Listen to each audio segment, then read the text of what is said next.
Nizampet corporation limits లోని SR residential కాలేజీని seize చేశారు మున్సిపల్ అధికారులు. 2 రోజులుగా కురుస్తున్న వర్షాలతో నిజాంపేట్ రోడ్ హిల్ కౌంటీ ఎదురుగా ఉన్న ఎస్ఆర్ కాలేజీ సెల్లార్లోకి భారీగా వరద నీరు వచ్చి చేరింది. దీంతో స్పాట్ ను విజిట్ చేసిన జీహెచ్ఎంసీ అధికారులు పత్తికుంట చెరువులో కాలేజీని కట్టారని నిర్ధారించి సీజ్ చేశారు. మరోవైపు కాలేజీలోకి భారీగా వరద నీరు రావడంతో విద్యార్థులను సెలవుల పేరుతో ఇంటికి పంపుతున్నారు కాలేజీ యాజమాన్యం. రైట్, డీటెయిల్స్ రత్నం అందిస్తారు. రత్నం, నిజాంపేట్లోని ఎస్ఆర్ రెసిడెన్షియల్ కాలేజ్ సీజ్కి సంబంధించి అప్డేట్స్ ఏంటి? సూర్య, నిజాంపేట మున్సిపల్ కార్పొరేషన్ పరిధిలోని హిల్ కౌంటీ ఆపోజిట్లో ఉన్నటువంటి ఎస్ఆర్ జూనియర్ కాలేజ్ను నిజాంపేట మున్సిపల్ అధికారులు సీజ్ చేయడం జరిగింది. ఆ కాలేజ్లోకి రాత్రి ఉన్నపలాన ఒక్కసారిగా వరద నీరు వచ్చి చేరింది. వరద నీరు వచ్చిన తర్వాత అధికారులు ఇక్కడికి రావడం జరిగింది. వచ్చి చూసిన సందర్భంలోనే ఈ యొక్క కాలేజ్ మొత్తం కూడా పక్కనే ఉన్నటువంటి పత్తికుంట చెరువును ఆక్రమించి కూడా నిర్మాణం చేసినటువంటి పూర్తి ఎవిడెన్స్ని తీసుకొని కాలేజ్ని రాత్రి అధికారులు సీజ్ చేశారు. సో మనం ఒకసారి చూడొచ్చు. దీనికి సంబంధించి ఇప్పటికే దాదాపు ఈ యొక్క ఎస్ఆర్ జూనియర్ కాలేజీలో 500 మంది విద్యార్థులు ఉంటారు. కాలేజు అలాగే హాస్టల్ని కూడా ఇక్కడే నిర్వహిస్తూ ఉన్నారు. అయితే 2019లో ఈ యొక్క కాలేజీకి సంబంధించినటువంటి కన్స్ట్రక్షన్ అనేది ఇక్కడ చేశారు. కన్స్ట్రక్షన్ చేసిన తర్వాత పక్కనే ఉన్నటువంటి పత్తికుంట చెరువు ఏదైతే ఉందో అందులో నుంచి 4 ఎకరాలను కూడా ఆక్రమించి ఒక కాలేజ్ నిర్మాణం చేశారు అనేది మున్సిపల్ అధికారుల దృష్టికి వెళ్ళిన నేపథ్యంలోనే వాళ్ళు ఒక కాలేజీను రాత్రి సీజ్ చేయడం జరిగింది. మనం ఒకసారి సెల్లార్ లోపలికి కూడా చూసినట్లయితే లోపల కొంతసేపటి వరకు కూడా మొత్తం లోపల సెల్లార్లో కూడా వరద నీరు చేరింది. వరద నీరు చేరి విద్యార్థులు నానా అవస్థలు పడుతున్నటువంటి సందర్భంలోనే ఈ యొక్క స్థానికులు ఇక్కడ అధికారులకు సమాచారం ఇవ్వడంతో అధికారులు దీని మీద చర్యలు తీసుకోవడం జరిగింది. ఇక కాలేజీలో ఉన్నటువంటి విద్యార్థులు అందరినీ కూడా సెలవులు ఇటు కాలేజీ సీజ్ చేసినటువంటి విషయం చెప్పకుండా వాళ్ళందరినీ సెలవులు ఇస్తున్నామంటూ కూడా పంపిస్తున్న పరిస్థితి. కొంతమంది విద్యార్థులు ఉన్నారు. ఏం చెప్పారు మీకు కాలేజీ వాళ్ళు? ఏమని సెలవులు ఇచ్చారు?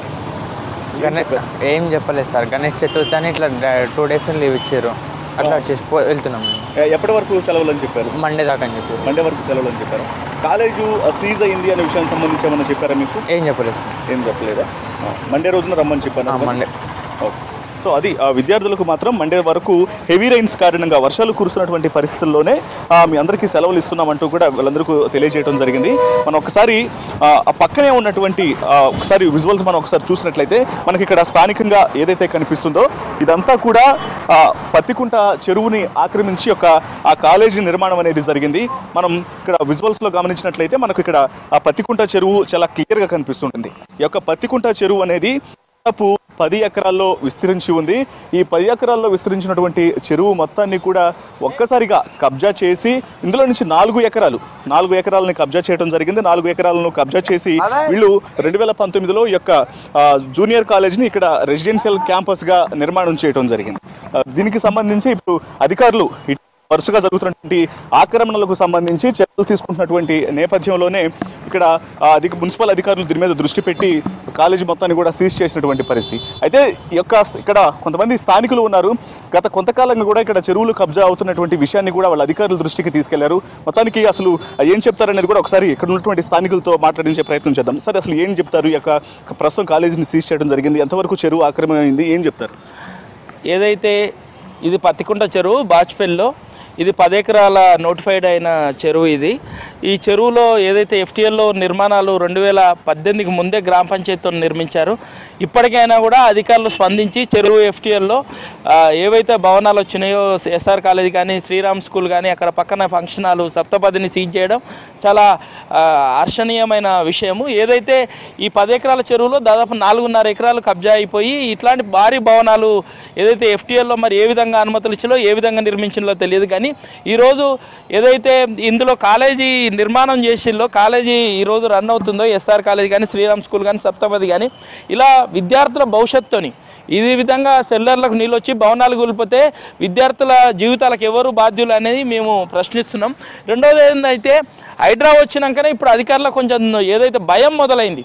ఈ గత 4 సంవత్సరాలుగా మున్సిపల్ కార్పొరేషన్ వచ్చినా కూడా ఇలాంటి భవనాలను గతంలో సీజ్ చేయడం జరిగింది. దీని పక్కనే సప్తపది ఉండే. ఈ సప్తపదిని అధికారులు ఏదైతే రెవెన్యూ అధికారులు నోటీస్ ఇచ్చి సీజ్ చేసిన పరిస్థితి.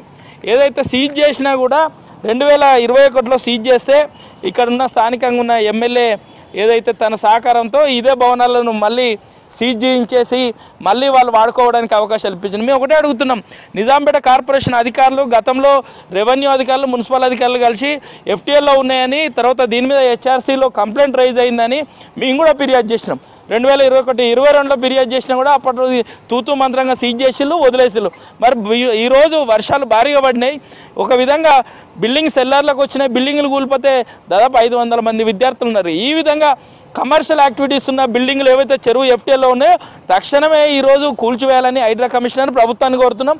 రెండవది ఏంటంటే ఇన్ని రోజులు అధికారులు సహకరించారు ఇట్లాంటి కమర్షియల్ యాక్టివిటీస్ ఎఫ్టీఎల్లో ఉన్న బిల్డింగ్లకి.